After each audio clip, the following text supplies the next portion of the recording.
Welcome to Flam, a small village in southwestern Norway, situated at the innermost part of the Aurlandsfjord. We are here today for the scenic beauty, the Flåm Railway, one of the steepest in the world, the fjord landscapes. Popular local activities include fjord cruises, kayaking, hiking and biking. So let's explore.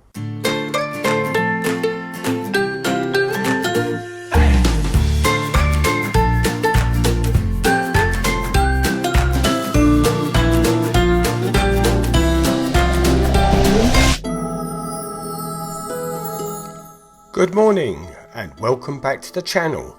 We are a married couple, Joanne and Steve. This channel is about what we get up to in retirement. This morning we will be cruising into Flam along the Aurlandsfjord, a branch of the Sognefjord, the longest and deepest fjord in Norway, otherwise known as the King of Fjords, which is somewhat easier to pronounce. It's difficult to know from the balcony where we are, which fjord we're in, and where one finishes and the other begins.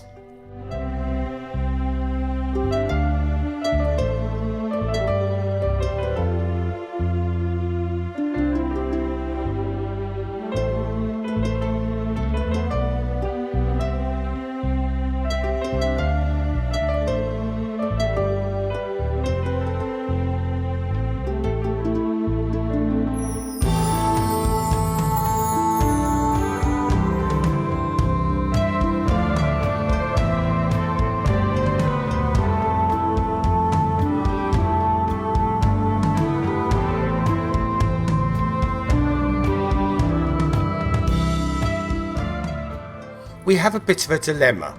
It's around 8 o'clock in the morning, we haven't been for breakfast, and the view is so fantastic that we're both loath to leave the balcony. I'm going outside exploring today, so I always try to make sure I have a good breakfast. I rarely catch something to eat when I'm out. Now the question is when are we going to go down?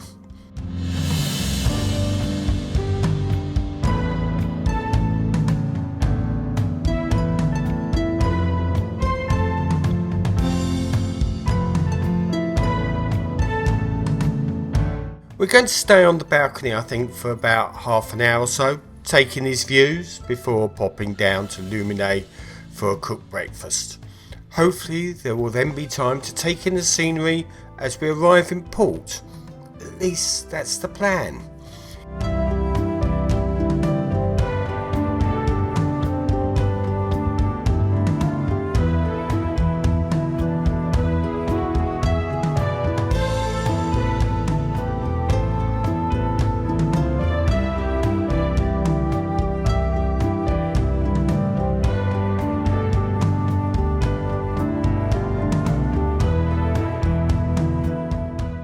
We are both loving the ship and have got really used to the layout. It is similar but different to the Solstice class ships, a bit more contemporary and a lighter feel than the revolutionised ships, that's those that have gone through a celebrity facelift, although the decoration doesn't seem to be so substantial. There are a number of Instagram worthy opportunities. We find the retreat space quite a bit more packed, but generally been able to find a space, although sometimes it's been the only space left. The large windows, or if you want to you could quickly pop upstairs to the sun deck, are always nice for sailaways. Lumine is significantly larger and can get quite packed on occasions. The standard of service is absolutely excellent and the waiters are both very attentive and there's some excellent banter. The menu is largely the same as on the Solstice class ships, although sometimes you have to ask. For example, sausages were missing off the breakfast menu, but they were able to bring them out when required.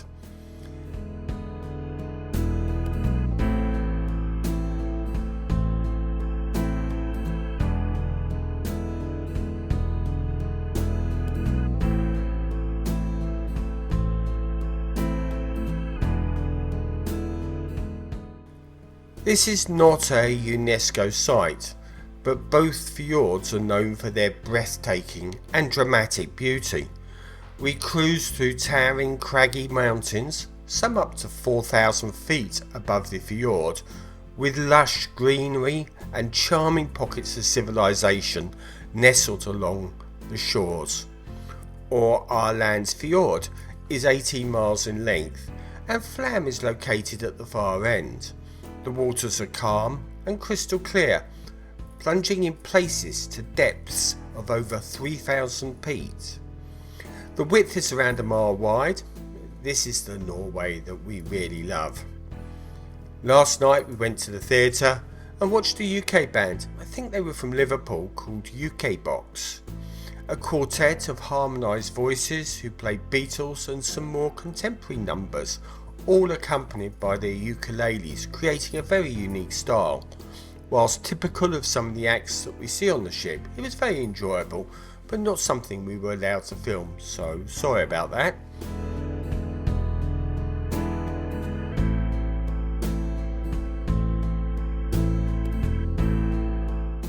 At the moment the weather is fine, but around this area that really doesn't mean a lot. It can change in a second.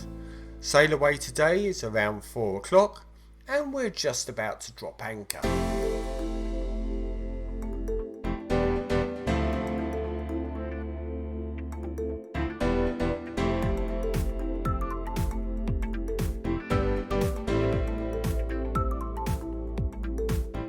We've arrived in Flam, the best known village along the fjord and a popular tourist destination. The ship is conveniently docked within walking distance of a cluster of tourist shops. These cater for the numerous ships that come to the port as well as other visitors. Historically, Flam was primarily a farming community, but it was also an important historical route for both trade and travel due to its location and the vicinity to the beautiful Norwegian scenery. Like many villages in Norway, it's known for its outdoor activities, such as cycling, hiking, boating and kayaking. This time of the year, August, is when the weather is mildest and the most popular time to visit. The buildings in the village are traditional Norwegian log construction and offer traditional Norwegian souvenirs. Flam is famous for its scenic railway, which climbs from the fjords to the highlands, offering stunning views of waterfalls and mountain landscapes. It transformed the village into an important tourist destination, with the connection to Myrdal being completed in 1940, making this remote village more accessible. Railway tickets can be purchased online or at the ticket office near the railway tracks, which we'll explore later.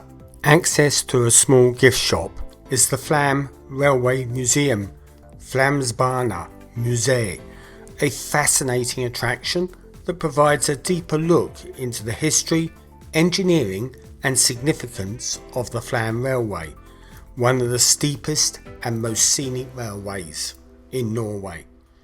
Here there are exhibits that showcase the railway's construction and history.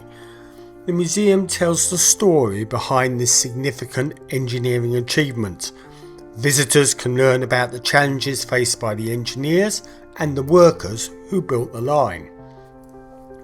The railway features 20 tunnels, 18 of which were manually carved out of the mountains, making it a remarkable feat of human effort and ingenuity. So this really shows the construction of the railway line. Apparently unmarried men were the only people that could afford to buy the horses in order to tow away the rubble.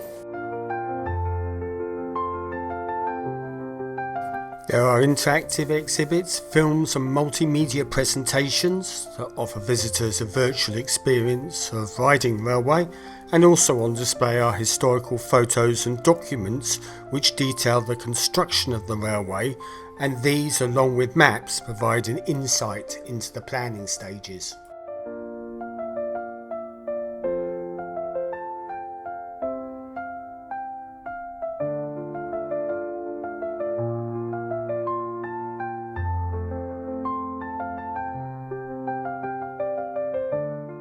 The museum also has a number of old locomotives and other railway artefacts.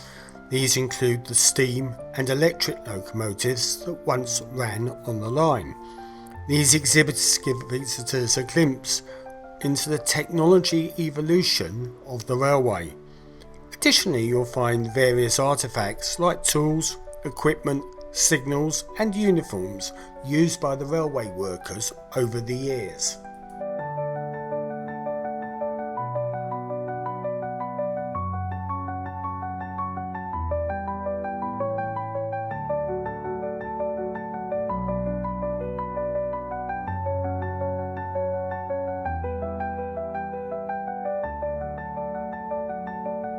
So here we have a model of the Flam Railway.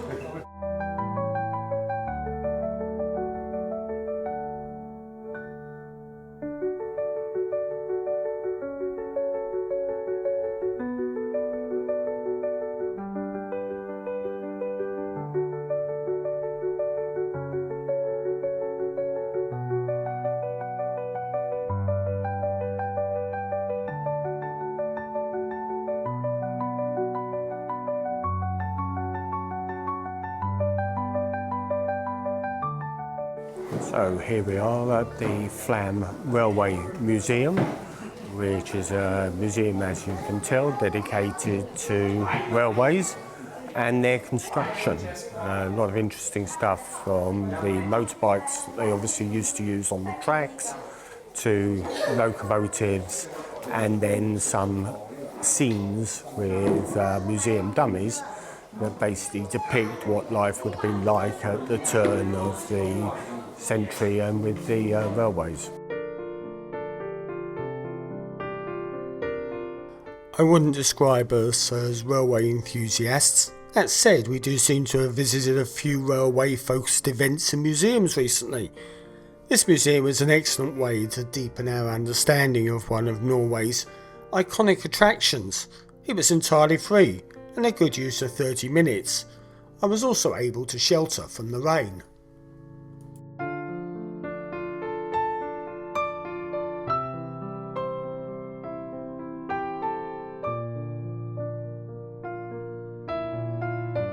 The rain has eased a bit, but it's only going to be a question of time.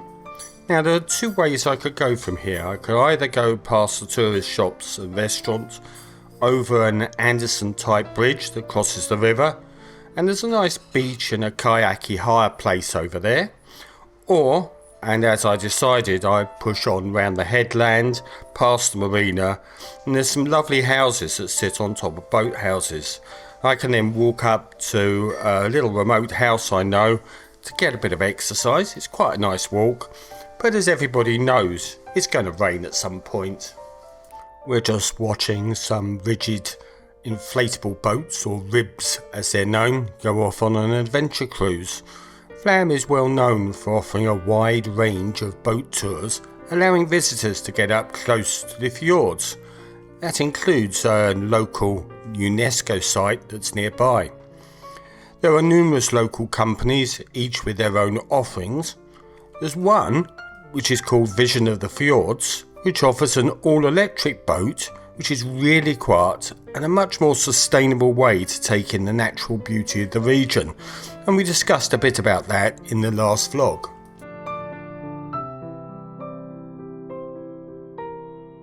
This must be the first time that I've come across a floating fjord sauna. I don't think it was here the last time we came.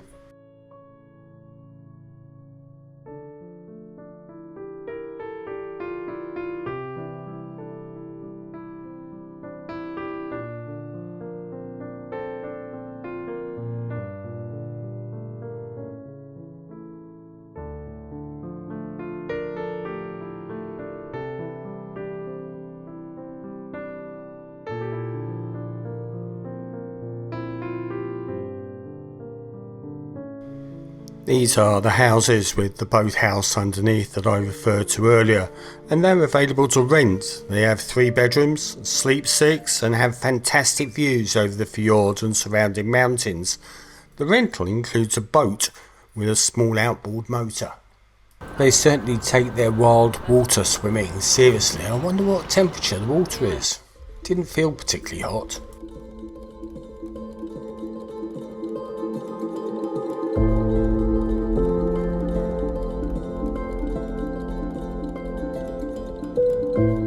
There's a small tourist tram that's shaped like a train that takes tourists from the village to the tunnel. It's an easy walk, but this gives a bit more relaxation to it.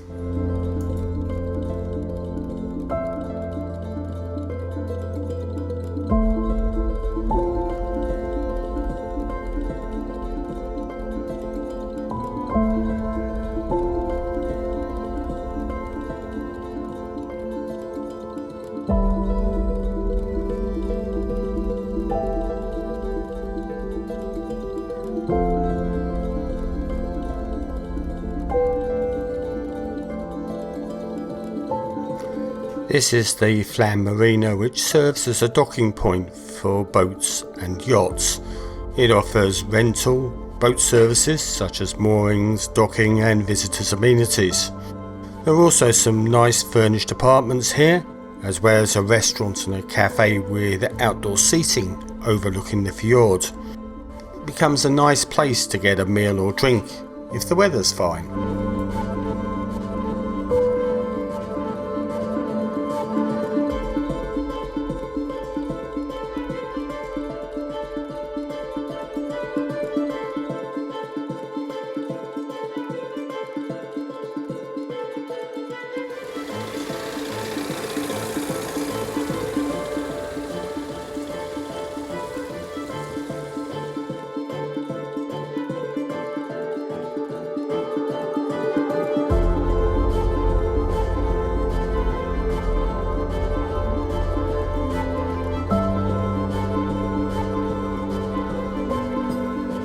A small steep earthen track leads down to the water's edge. It's quite nice to go down there, you get another perspective.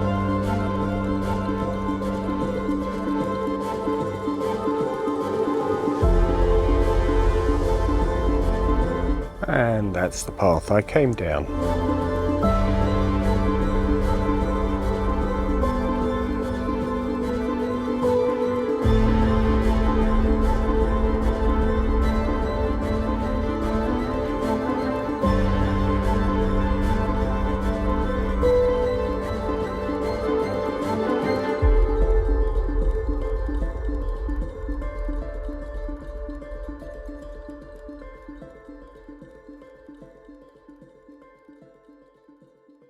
We're going to be walking on the Flam Tourist Trail, which leads from the railway up to and including parts of the E16, otherwise known as the Strandavägen. This trail is a picturesque, easy to navigate walking and biking path that once you've made it to the tunnel is completely separate from the road. This is the point where the train trams we saw earlier turn round. We will be walking up the fjord to the point it widens before turning back. It makes a leisurely walk, has gentle inclines with an easy to navigate surface and some really great views. It also takes in all of the natural beauty of the fjord.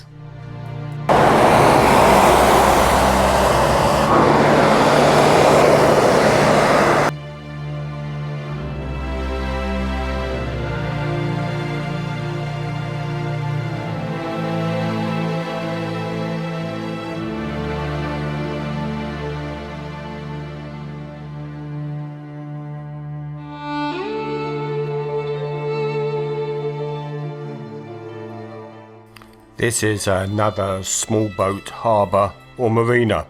Once again, it caters for private boats and yachts and also provides a peaceful and scenic spot for visitors. The last time we came here it was deserted, as it is today.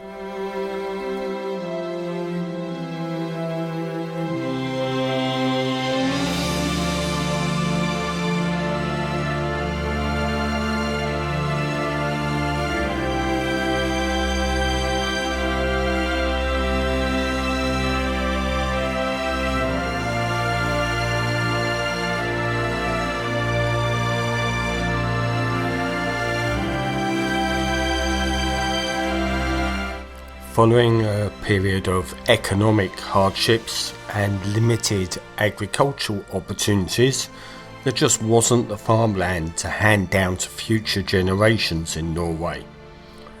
In the late 19th and early 20th century, Flam experienced mass immigration of its population over to the United States, where they settled in the Midwest area. This was in search of abundant and inexpensive lands, and as you would expect, it had a significant impact on the local population. Entire families, and the younger members in particular, left, leading to population decline and labour shortages. This was also common across the majority of Norway at this time.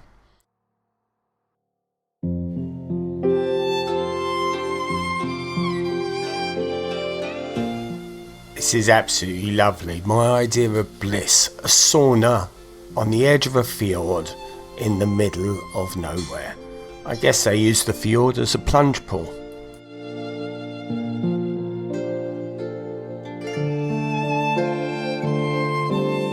In Flam, in reaction to the mass exodus of its people, there was a significant transformation to farming, changing how land was divided, removing the old feudal systems, and mechanisation came in.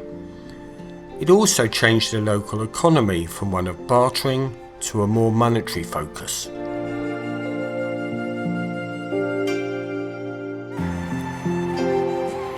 Lovely, absolutely gorgeous round here. Really, really nice.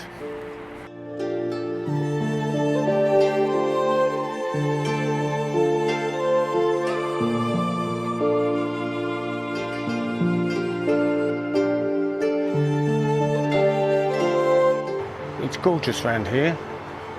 The fjord really engulfs the whole of the landscape, and the cruise ship is very large in that fjord as well.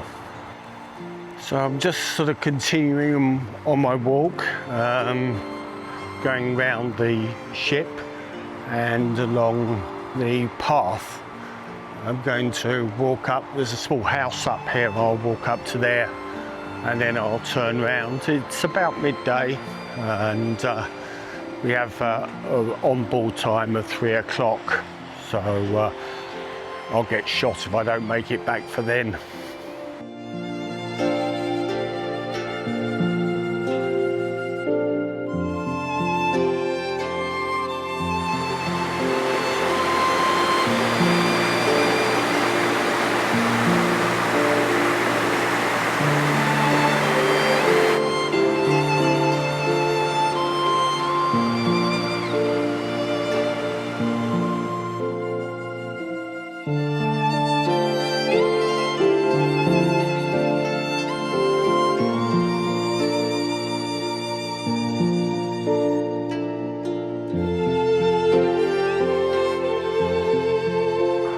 So it's quite a long walk around here. It does make a nice walk, but I could do with a bit of exercise, you see, and this is how I get it.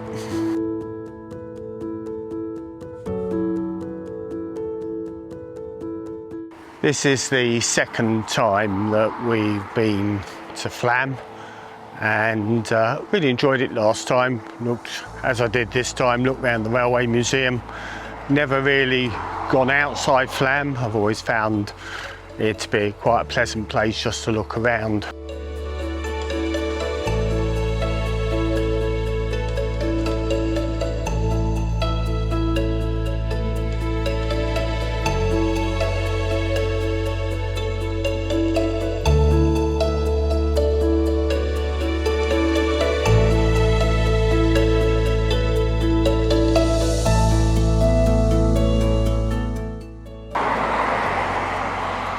Quite a fast road round here.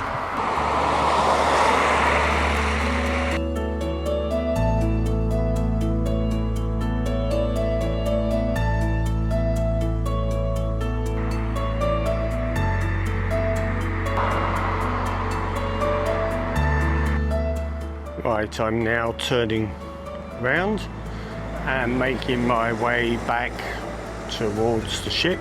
If I get back in time, then I'll pop round the other side and have a look round there.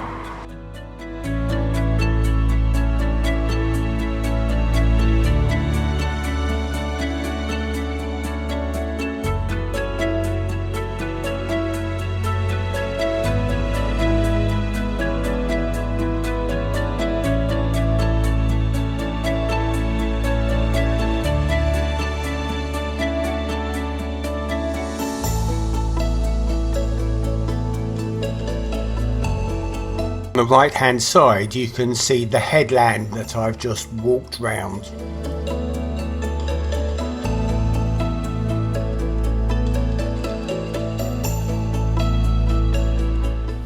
When you're on the cruise ship, or when you're actually even coming in on the road, it's not immediately obvious just how many houses there are in the banks that surround the fjord. It's quite a few actually.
I really enjoyed that walk. It rained a couple of times, but not particularly substantially. Most of the time it was overcast but clear, and that's the sort of weather that I expect when we come to Norway.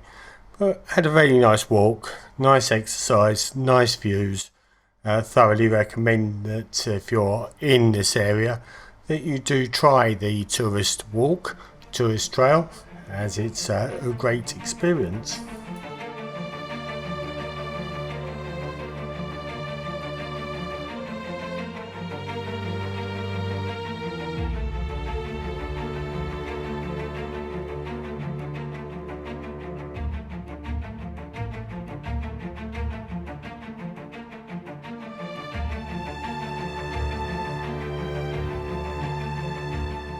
This is the Fretheim Hotel, the family name, a historical hotel dating back to the late 19th century.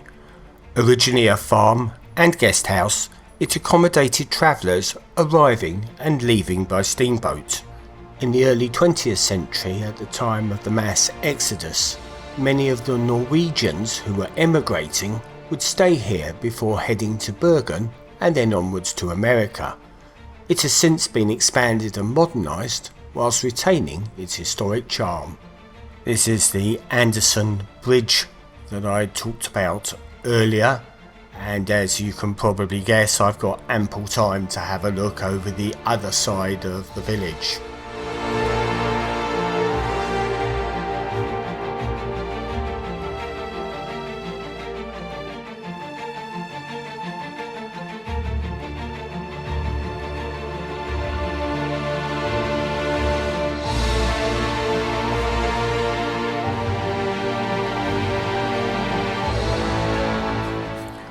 The Norwegians that had left for America continued to maintain a very strong cultural tie to their homeland, speaking Norwegian, celebrating Norwegian traditions.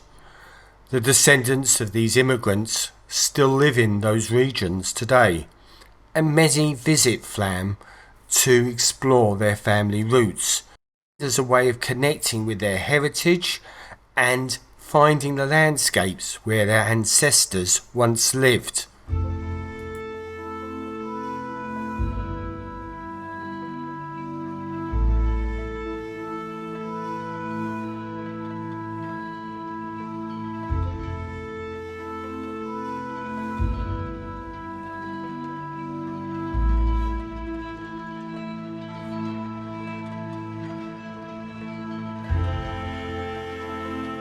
This side of the village has a small beach, and it appears that you can hire kayaks here, and there seems to be a small school where they teach people how to use the kayaks.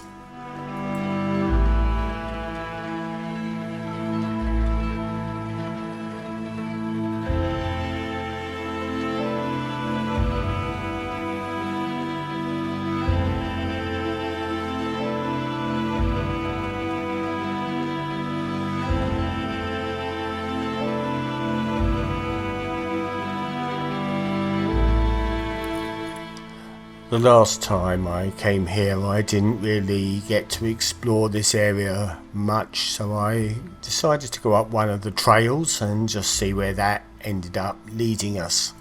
The answer was not very far. I found this old air raid shelter which I had a quick look down, but I couldn't get much further along as it seemed to be closed off as private land.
If you were buying tickets to go on the train, then this is where you'd come, which is the station ticket office.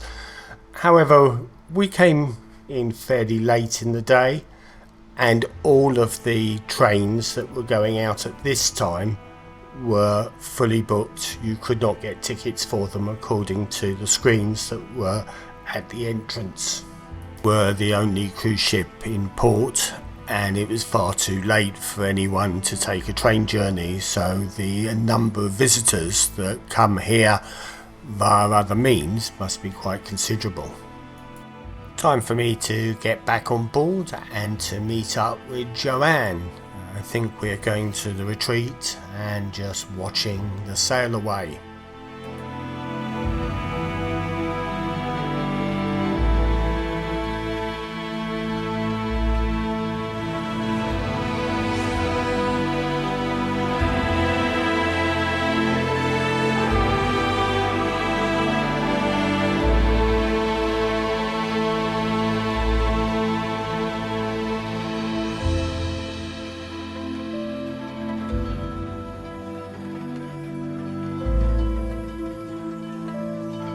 And from the retreat deck I got a superb view of Flam from up high, which shows the extent of the village.